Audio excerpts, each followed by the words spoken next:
Welcome to the Best Overall Show. It is May 20th, 2021. Today I am joined by Michael Timpe. Timpe, right? Is that how I say it? Be.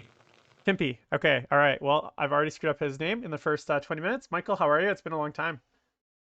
Well, how are you doing, Jim? I'm really good. So, David Kostka is out. If some of you may or may not know, but he is in the process of moving states from, I believe, New York to Utah potentially. So I'm not really sure when we will see him next, but for the next 2 or 3 weeks, I'm going to be having some guest hosts on. And yeah, Warpsmith, thank you. That's fantastic because I've been having literally. Okay, so Michael, there's a running joke for this cast that I've been having basically audio issues almost every. There's some sort of tech issue almost every episode, and I know you're actually a bit of a stream master because I remember at Charity Hammer you were like the stream king, and I've started to finally figure out what's causing the issues. But even when I figure out why the audio issues, like to fix the audio issues, then I have internet issues. So then like my internet dies and like the stream dies. So like this is could be, knock on wood, the very first best overall show or show in general on this channel without any audio issues. So I'm very excited for that. Warpsmith Ray, welcome to the show. Everyone else that's joining us, thank you for joining. Hope you guys are having a great day. It's a beautiful sunny day here in Vancouver. How does it look down in California? Rained really hard for a short period of time. It seems to be okay now. We had on I want to say 3 days ago we had crazy lightning storms here, like crazy. Like it was like we don't usually get lightning in Vancouver, and we had like just insane thunder and lightning, like lots of crazy photos and stuff like that. So but then it was like beautiful and sunny again, and we have a really great weekend, a long weekend coming up. It's Memorial Day, I believe. I can never keep track. All right, so a few announcements before we get into the episode. Next week's Politics and Plastic is with Paul Murphy of the Independent Characters. No, of Forge the Narrative. Why am I saying the Independent Characters? It's a totally different podcast. You know why? Because I actually just listened. Independent Characters is a very long running podcast, and they actually like quit, essentially, the guys that run it. But then they came back and they did a few episodes recently, and I was listening to that in the car today, so that was in my mind. So, okay, so Paul Murphy of Forge the Narrative. Sorry, Paul, if you're listening.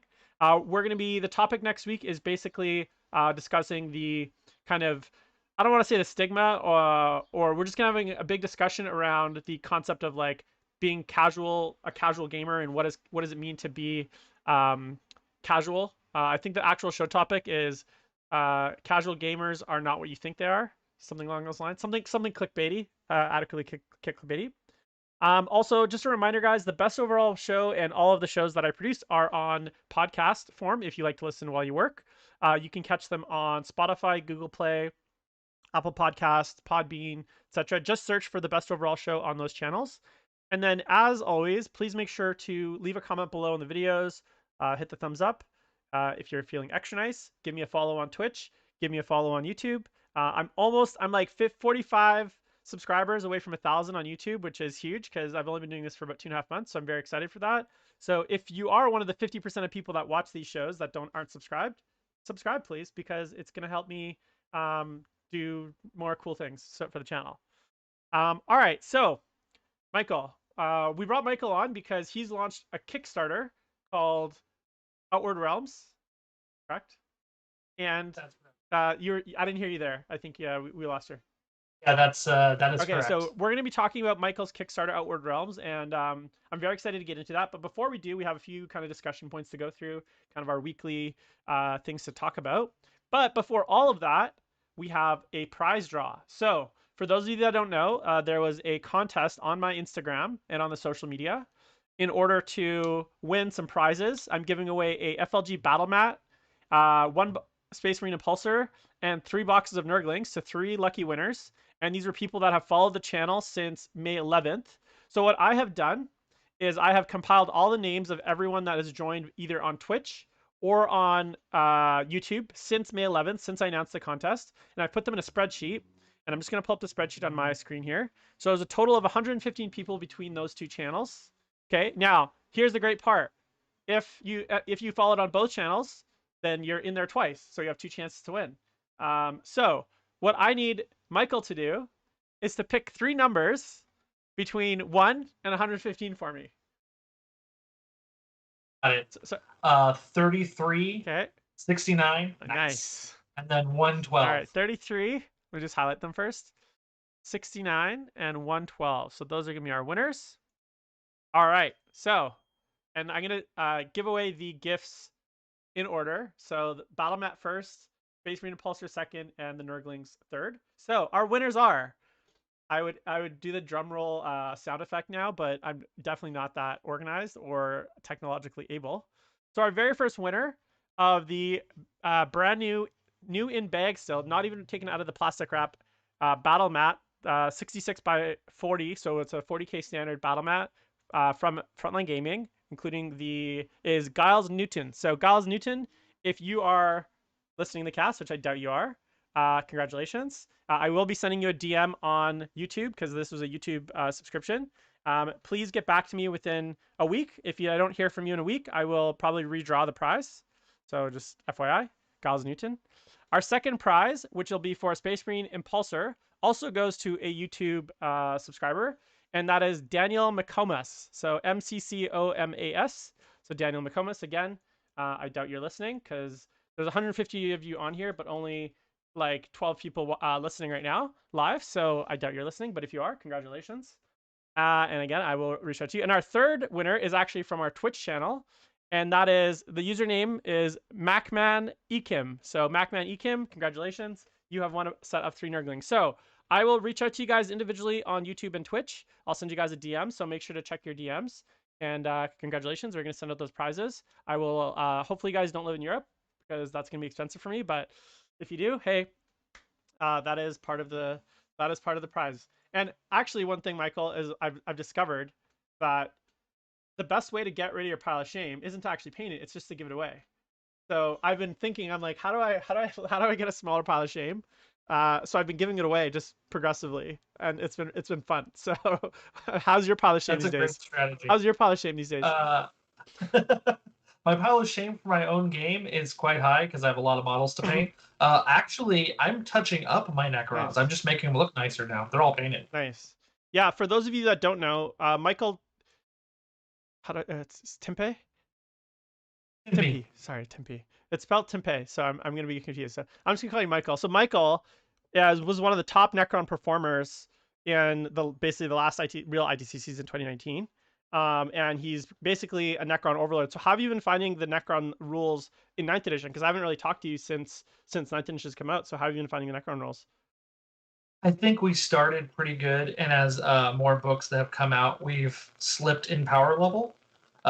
Most notably with White Scars, Dark Angels, and Drakari. I think a lot of people who don't have books feel that, but those of us, we got our book first, so Yeah. like, you know.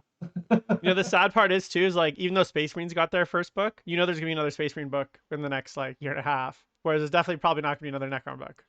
So your Space Marines, you're never too far from a new codex. All right, so I wanted to I have one hot take this week, and then we're gonna get into some of the other topics. And I wanted to talk about the Fallen rules that were recently published in White Dwarf. So I don't know, Michael, have you had a chance to check out the latest White Dwarf, or at least check out websites that have pictures of the latest White Dwarf?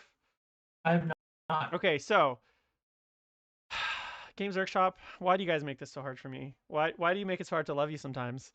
So basically what happened was last White Dwarf, they teased new Fallen rules or Fallen rules in the next White Dwarf, and I was very excited because Fallen have traditionally been pretty garbage in the Chaos Space Marine book. It was basically potentially going to be our first look at some new Chaos Space Marine content. So maybe we're going to get a little bit of a hint of what Chaos Space Marines have in store, because Fallen are Chaos Space Marines. Obviously, there's a really great cover art when they previewed the White Dwarf of a Fallen on the cover of this month's White Dwarf. So before we actually saw the rules, we saw the cover art, but when they teased the new White Dwarf. So all of these signs in my head, I was like, maybe this means that we're going to get something really cool, right? Because we did get some cool index rules for, say, Harlequins. They got a pretty good, cool update from their basically index. They got really strong rules in their White Dwarf, and actually the White Dwarf rules is what made them one of the strongest factions. We saw some really good rules for things like this. I think it was the Silver Skulls and like the Minotaurs and like the I think what was the other chapter? It was one of the chapters from the books, the novels. But all of these, the Blood Ravens. Yeah, Blood Raven. So we've been seeing traditionally some pretty strong Emperor Spears. That's what they were, and they were in a book called, I think, with by Graham McNeil or something. So they got some pretty cool rules, like pretty unique bespoke rules. So all of these things in my head, I was like, Jim, don't get too excited. It's Games Workshop. Maybe we'll get something cool.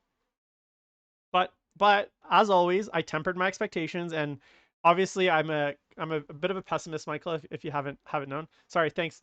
Everyone's correcting me. Emperor Spears and Aaron Dempsey Bowden was the author, and so the rules came out, and they are absolute garbage, hot garbage, dog shit, useless. So what do I mean by that? Am I just Jim? Are you just being salty? Like, did they write really bad rules? No, they didn't. Did Cypher get new They rules? no. So the thing is, they didn't actually write new rules at all.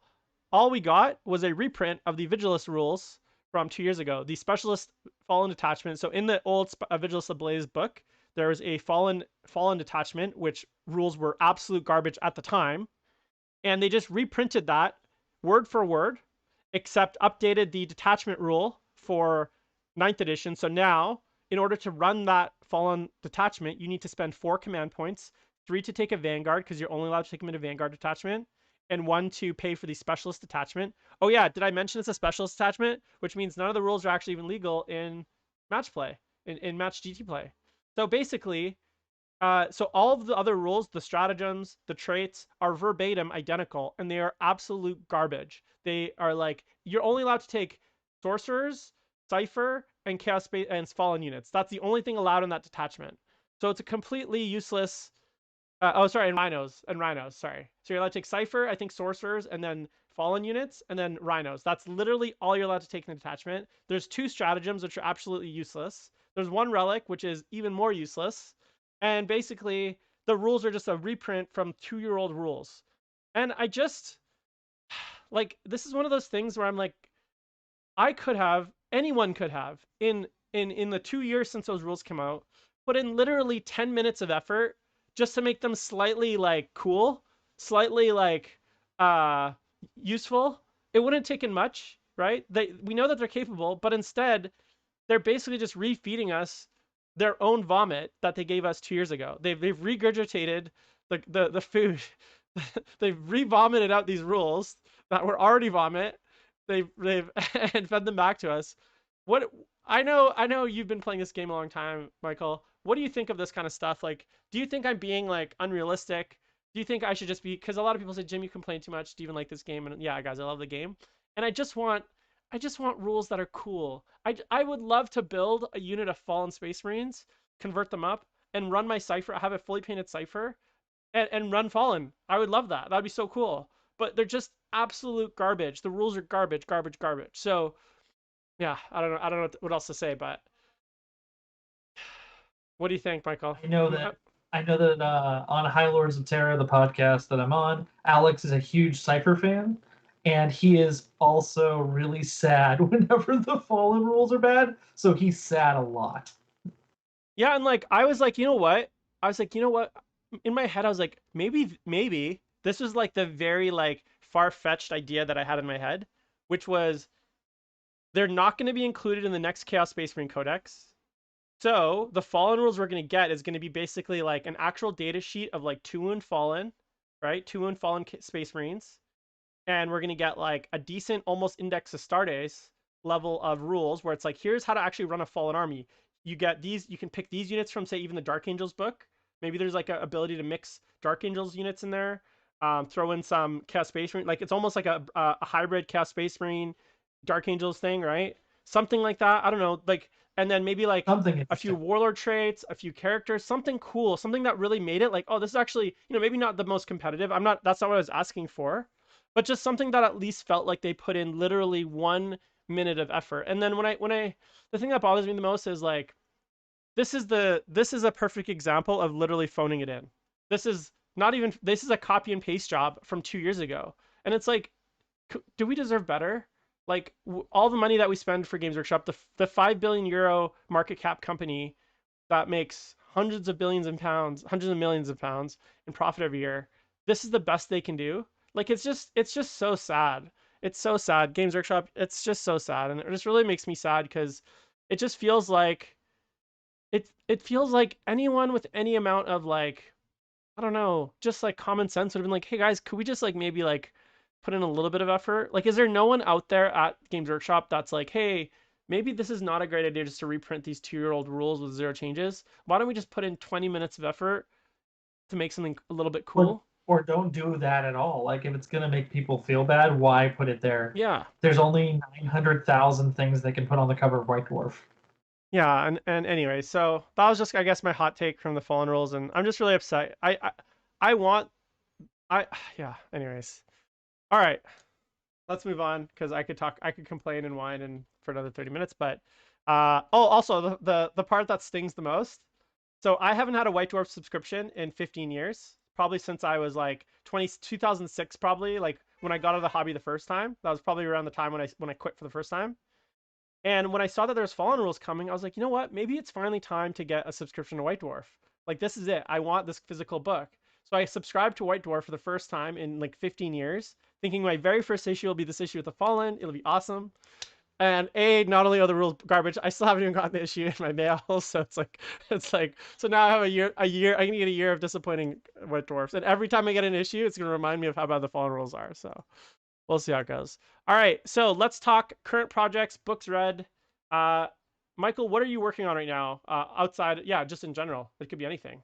Well, yeah. So I'm working on Outward Realms stuff, of Okay. course. Everything related to that. From a 40K perspective, like I said, I've been going through and touching up my stuff to look nicer. I have some models that are like 15 years old, so repainting those basically. Nice. And is that something that you often do to go back and kind of repaint stuff? No, I used to play a lot of different armies. Now I only play Necrons, so all my painting effort for 40K goes into that. Nice. And then are you actually doing any painting projects right now for Outer Realms? Like, are you painting any of the models for that? Well, yeah, I'm painting up each faction's battle force as I get the production prototypes in. So basically, so we have a whole bunch more models that are not the studio painted ones, so I can actually use them for demos Right. and stuff. Okay. And I definitely want to get into, I have lots of questions around that whole process. So we definitely will get into it. So I've been working on, well, first of all, I just finished Alfarius, the book, which is the Primarch book. I think I mentioned this last week. I can't remember, but I just finished that. I'm just going to be starting up Luther. Speaking of Fallen, there's a book by Gav Thorpe called Luther. So that's actually the next audiobook that I'm going to be listening to. So I'm excited to get that started. And then I've been working on some Cursed City. I'm going to throw them up on screen here. Let me see if this works. Da, da, da. Let's see here.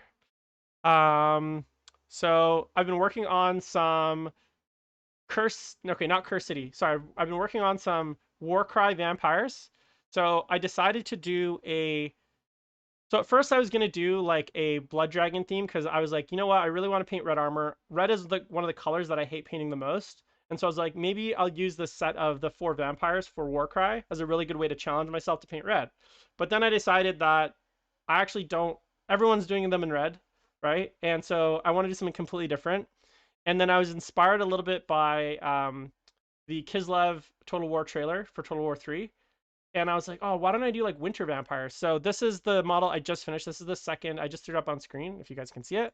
This is the second of the vampires that I just finished. So this is the female vampire in my winter scheme. So the idea is that I want to use a very, very limited palette, super, super like desaturated, and then just some little hints of red. So there's the only thing that's red is things like there's a few like gems that are red, but other than that, it's going to be very desaturated.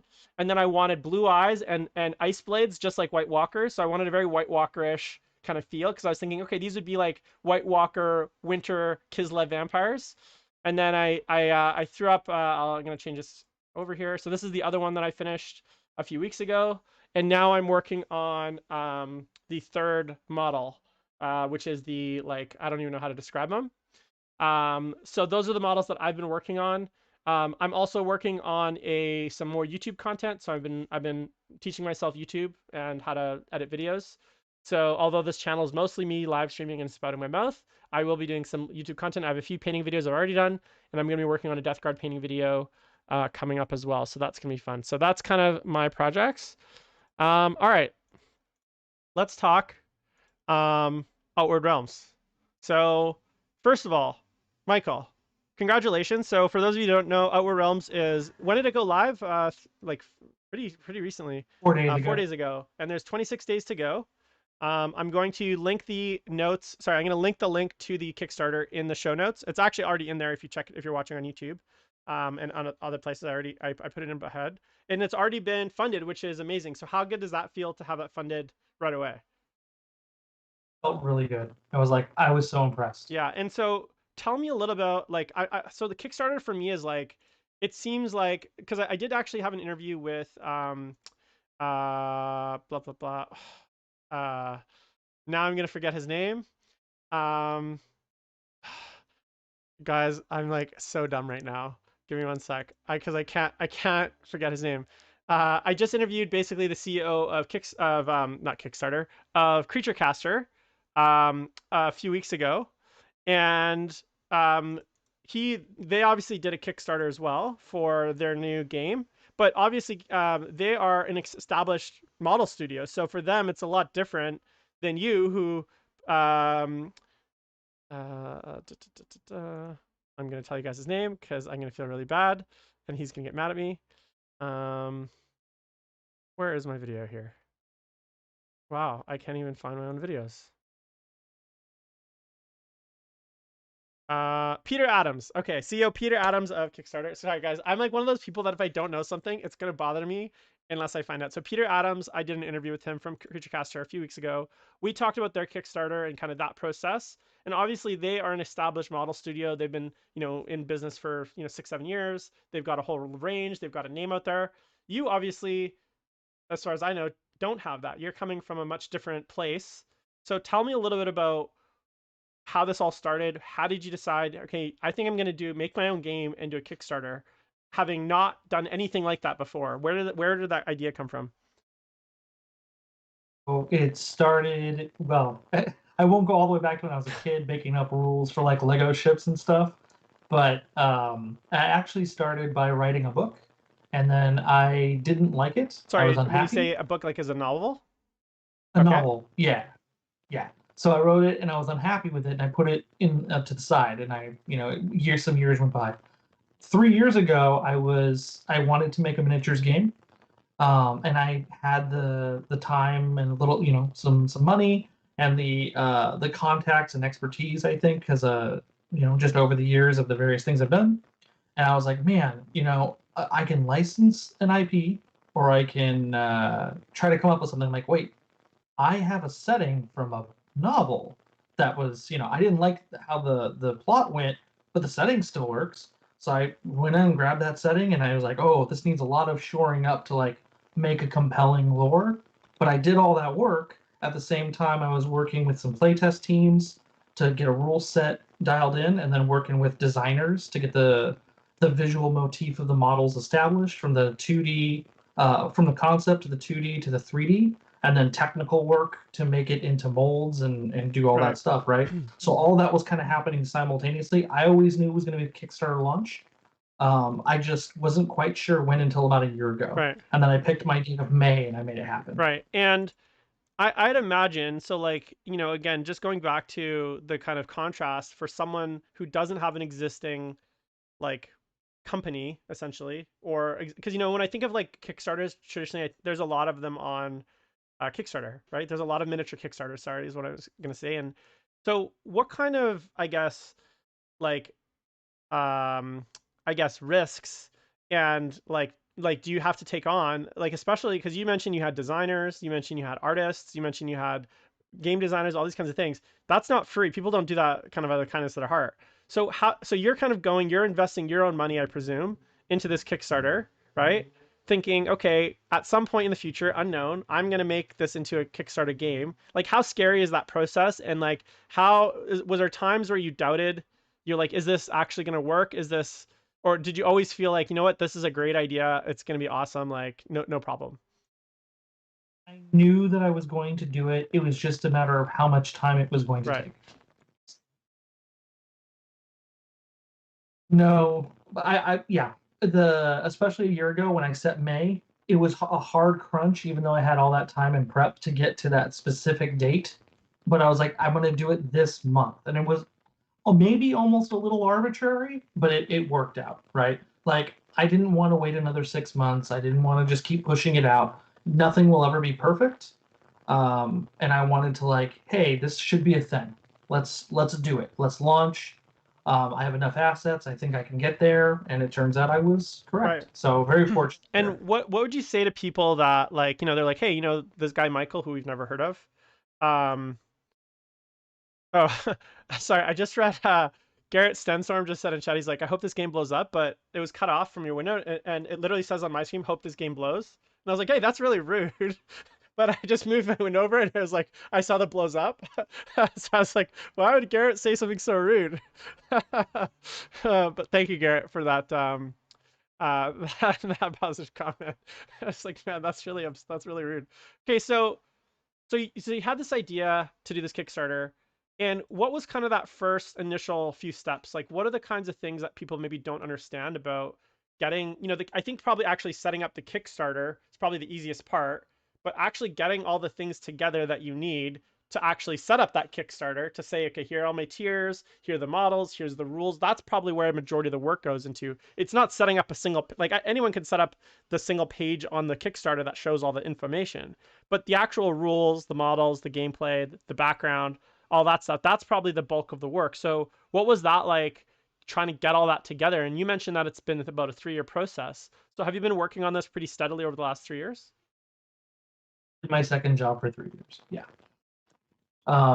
So basically, it's think of it as any large scale project, right? So you have to break it up into sections, and then like you got your writing section, and like okay, you're gonna be writing a lot. You're gonna be writing lore. You're gonna be writing on cards. You're gonna be writing rules. Break up all these jobs. Give yourself some deadlines and really stick to them to keep yourself on track.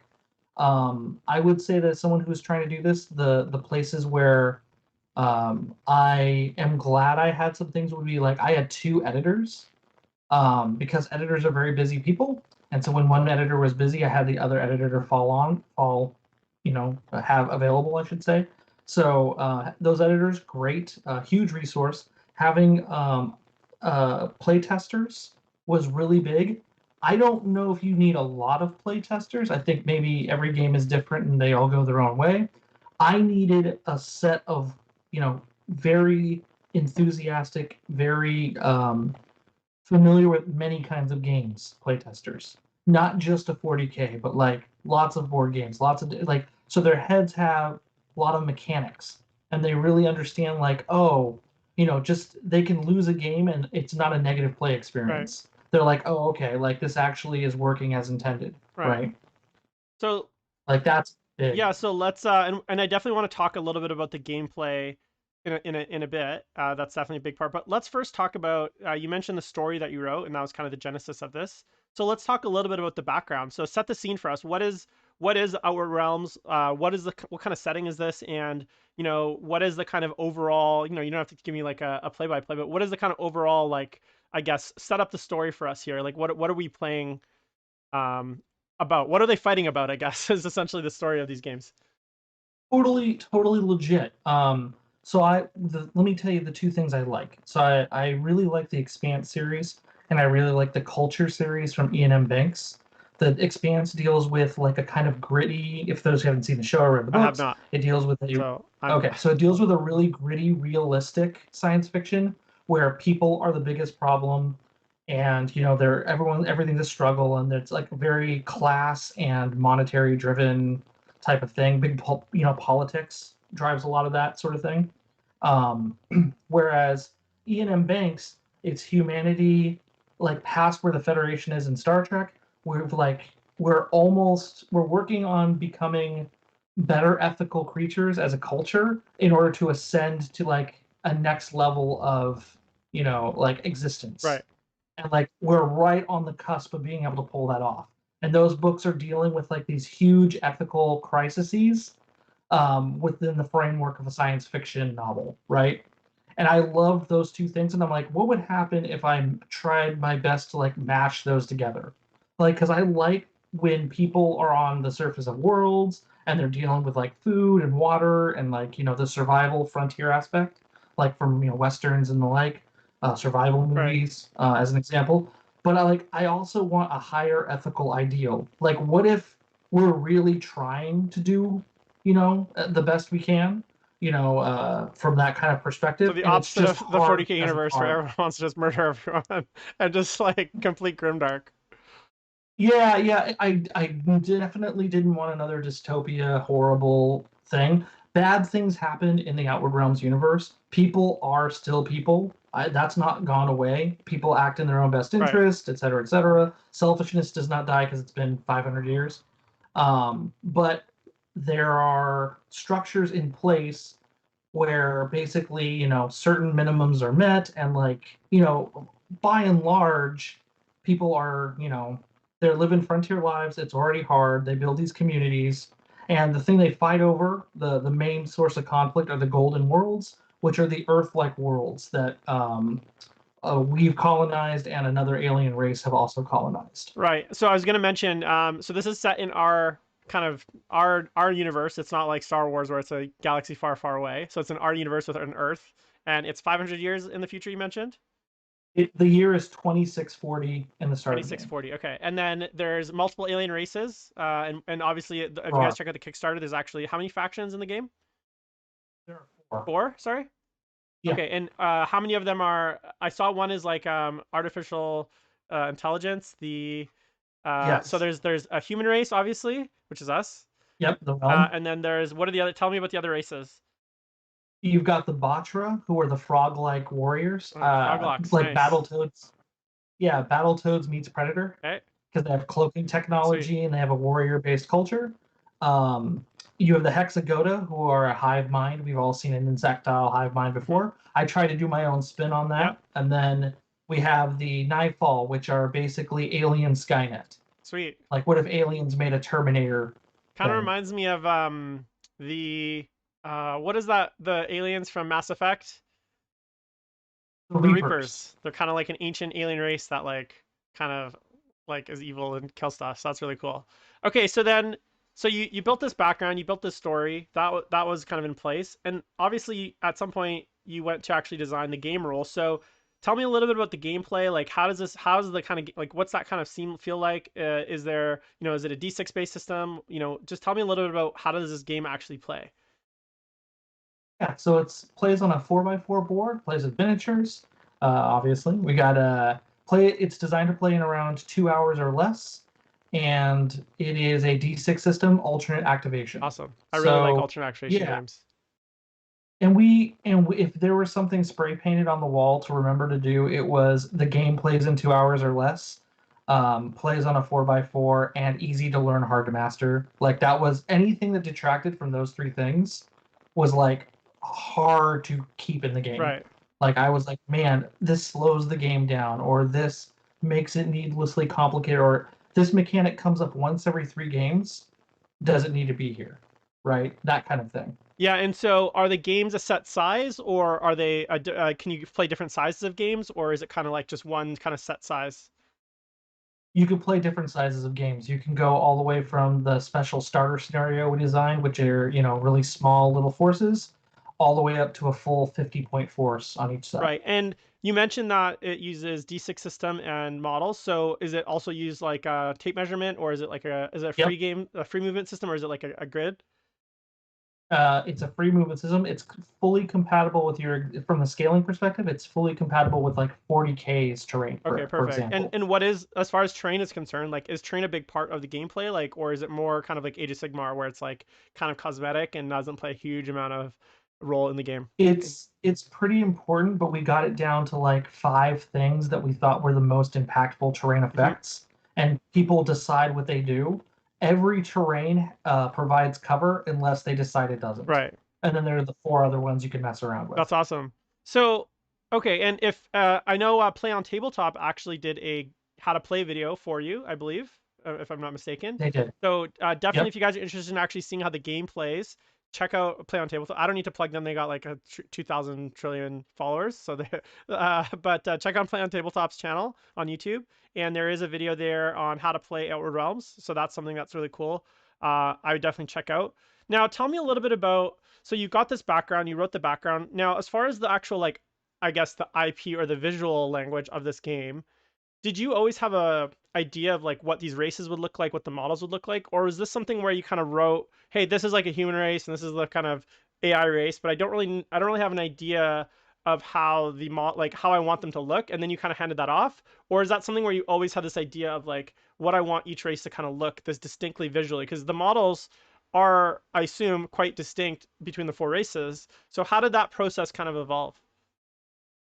Yeah, so I worked with an artist who's worked on many kind of big video games. His name is Alex Chen. Okay. He was the core concept artist for most of the models in the Mm-hmm. game, and he and I concepted them out. And I would basically, I can draw to some extent, so I filled in the gaps with actual drawings. But we would describe, I would describe with him. We'd go through pieces. I'd build a mood board. I'd draw the pieces I thought needed drawing, and then he'd come up with sketch like rough geo sketches, and we went back and forth until we had the look that we were looking for every single faction, right? And then he did the final 2D art prints that are in the rules pack and will end up in the rule Right. book. And now drawings are one thing, 3D sculpted models is a whole different animal. So tell me a little bit about the process of, you guys sitting down, you go through, you write, you draw some really cool concept art, you got some great illustrations. What is that process like? Where do you go from there to actually get these turned into 3D models? Because I feel like a lot of people know how to draw stuff. So now I want to go make it into a 3D model and then also get it produced, right, for a game. So what's that process like? Talk us through that process and how easy or hard it was, or is it something where it was like a thousand different like steps, or is it fairly straightforward? So tell me a little bit about that process. So finding the 3D artists was the really hard part, and finding the technical artist was really hard. Once I found them, it was pretty easy because they're really familiar with how to make um, something like that into 3D. Like I would give them the 2D art piece. Often they would need what's called a 3/4, which is a particular angle of the 2D art, as well as an ortho.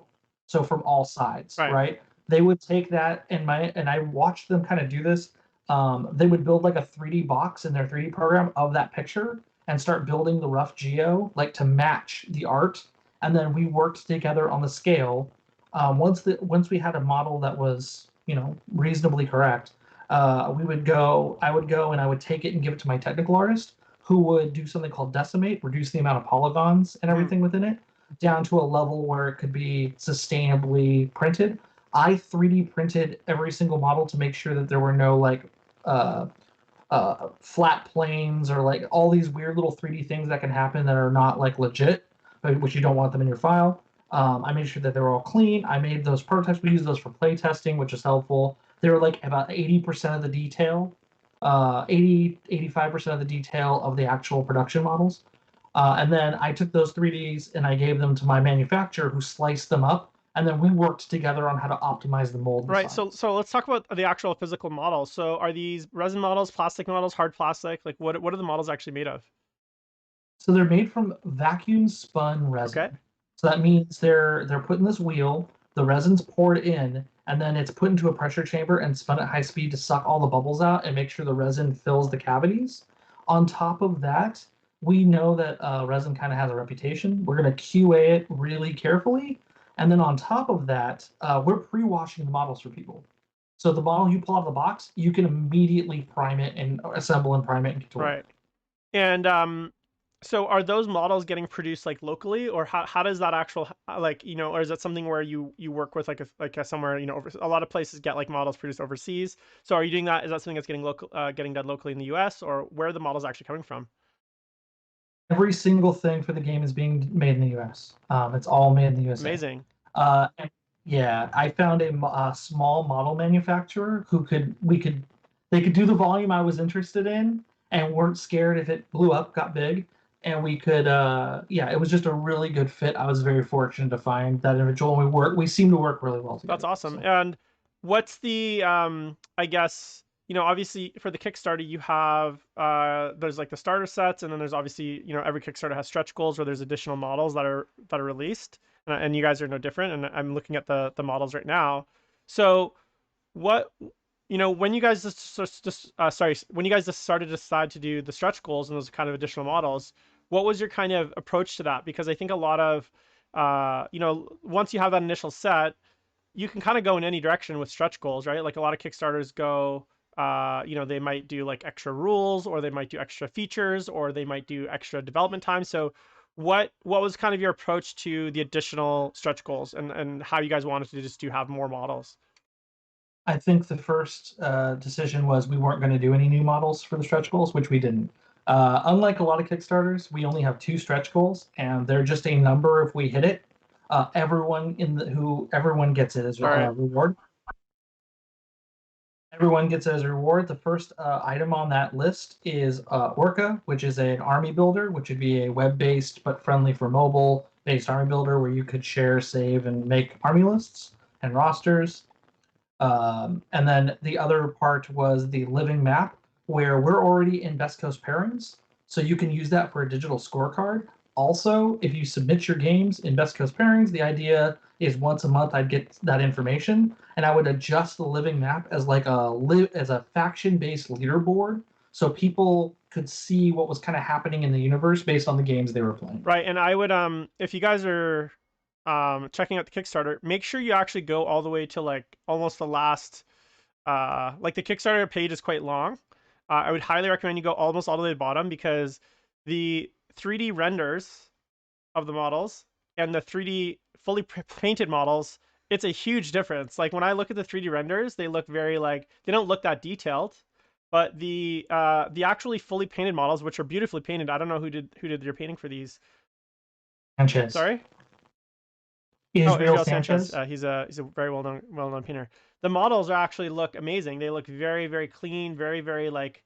I love the high tech look, and they very much remind me of I don't know. They almost give me like a StarCraft vibe a little bit, like the like the Protoss, like that kind of like just the angles, and it looks really cool. So definitely check out. Make sure you guys check out that whole page. And so okay, so you have the models, and talk to me. I think I read correct, but the rules are free, They are. so people can go and Yeah. play, essentially try out the game themselves with like proxy models right now, just to see how it plays, right? Totally. And why was there the decision to make the rules free? Because obviously you guys are shipping a rule book with the well, sorry, I assume you're shipping a rule book with the game. But what was the decision? What went into the decision of making the rules free? I believe that the rules should be free so that people feel they can look over everything. You should. This is just a personal thing. I like it better when the rule set is given to me, so I can make a choice based on the mechanics and the rules for units without having to buy something. Right.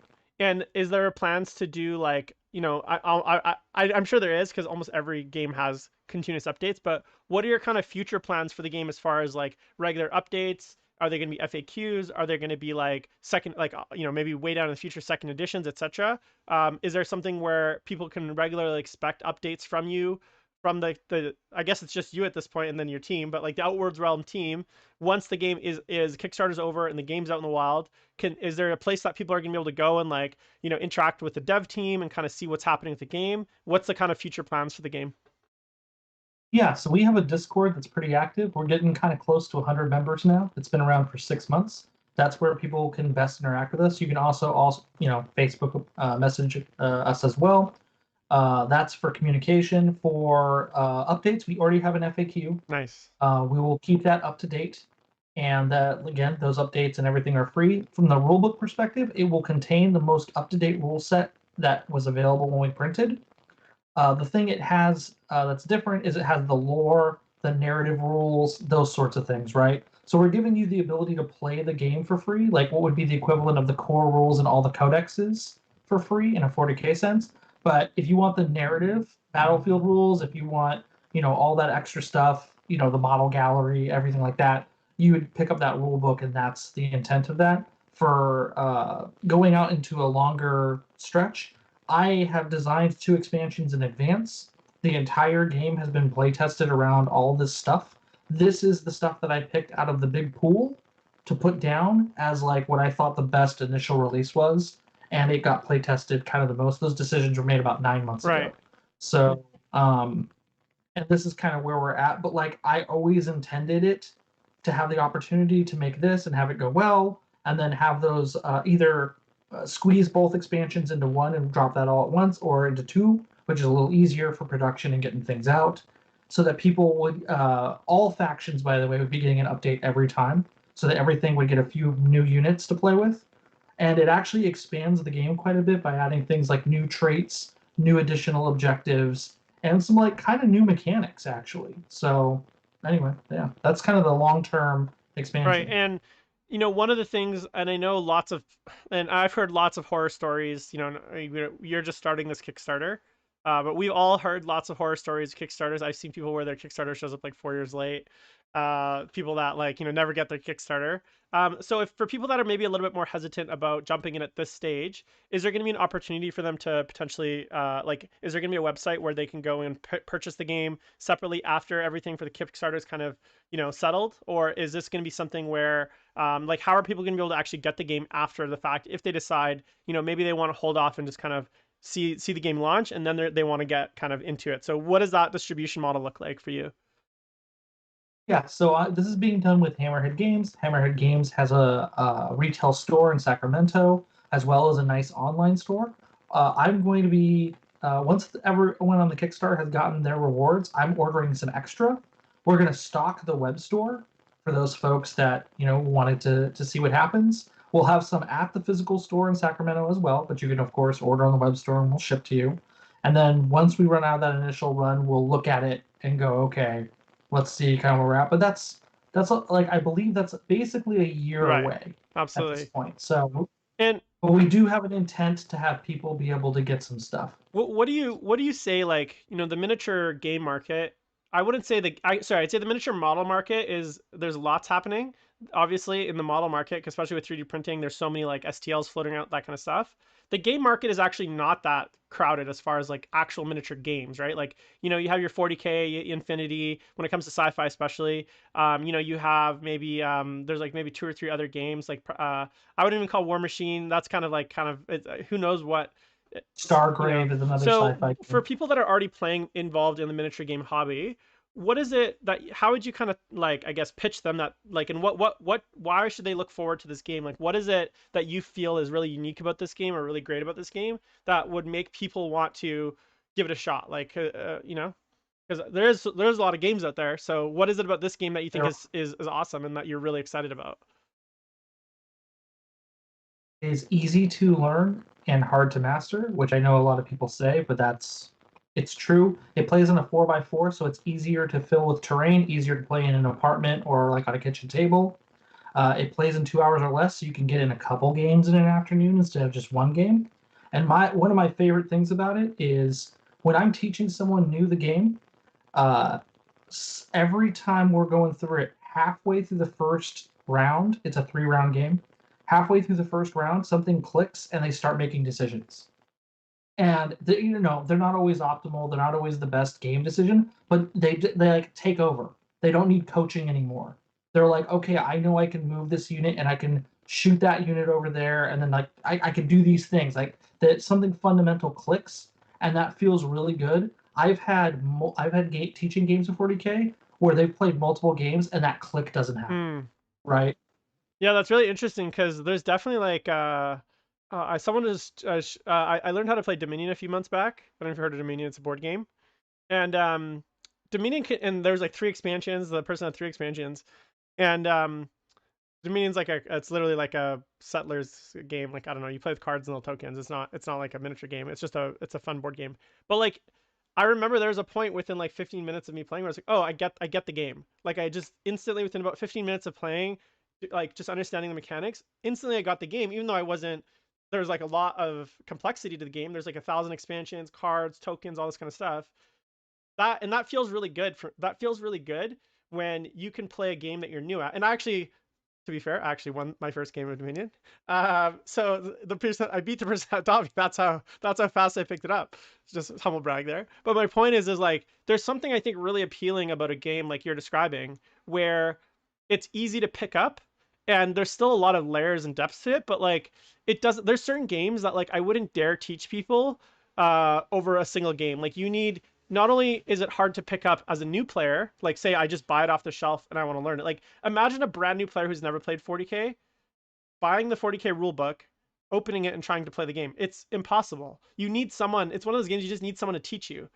But it sounds like Outward Realms even someone that has never played the game can probably pick up the game and fairly quickly figure it out. Like it's almost got that approachability, I guess, of like a board game. Yeah, the mini wargaming guys who did some videos for us. So go check those out. They're on the Kickstarter and they're starting to show up on their channel.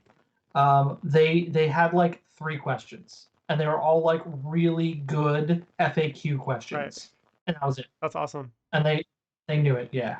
Right. So the Kickstarter has been live for 4 days. I think there's 26 days to go. So guys, make sure to check it out. I'm gonna definitely check it out. Hopefully I'll get to play some games, and I'm gonna definitely check out the rules. And here's the great thing: are the rules available right now? If people want to just go grab the rules and just read through the rules, they can do that. Yeah, they're at the very top of the Awesome. Kickstarter. So even if you They're guys are the just first kind thing. of curious, you're Outward Realms curious, and you want to check out the rules before you play the game, you can go do that, which is really unique. And I think it's very like, and forget I don't know the best way to put this, but it feels very modern, because that whole idea of like digital rules distribution, up to date rules, like distributed digitally that are available for free. For me, that feels like everyone should be doing that. And so I'm glad that you're kind of taking the lead. And I know there's a few other game companies that do the same, but when we look at the kind of draconic archaic model of like Games Workshop, for instance, who's doing these like paper books that are already out of date before they're even arrived. They're printed 8 months before they actually release. Like they're multiple FAQs. Like it's just there's no digital distribution or that's like of note, right? Like that for me feels completely garbage, right? And I think yeah. So definitely check it out. Any kind of final thoughts on Outward Realms, Michael? Anything else you want people to know about the game? Yeah, I would love you to go and have a look at that Kickstarter. It's got multiple videos. It's got pictures of the models, the rewards, all that stuff, the rules, everything you want. And then if you want to talk to us, if you have questions, man, we're around. Click on that Discord link at the top of the page of outwardrealms.com. It's at the very top. It's an icon. Also, if you're hungry for some lore, because a lot of people are very lore driven, and we like that, there are 50 articles, 50 lore articles on outwardrealms.com. So you can just go start digging, pick a faction, and go to town. That's awesome. All right. Well, that's basically it for the episode. Thanks, Michael, for coming on and talking about Realms. I'm gonna definitely give it a check it out. Guys, and just so you know, this is I did this totally because out of my curiosity and interest. There's no sponsorships or under the table shenanigans going on here. I do not accept anything like that. So this is totally out of just me. I know Michael. He's a great guy, so I'm very excited to help him kind of signal boost this game. And yeah, that's basically it for the episode. As a reminder, I'll be leaving links for the Kickstarter in the show notes, so make sure to check it out. And it seems like their team is super available. So if you have questions about the game, it sounds like they have a Discord that you can. There's a Discord that you can join, and I'm sure there's other ways to get in contact with them. So feel free to do that. With that said, that's going to be the episode. Just a reminder, no more streams for the rest of the weekend. We'll be back on Monday with Competitive Corner. This has been the Best Overall Show. Michael, thank you so much for coming on. And my name is Jim, and that's the episode. So talk to you guys later.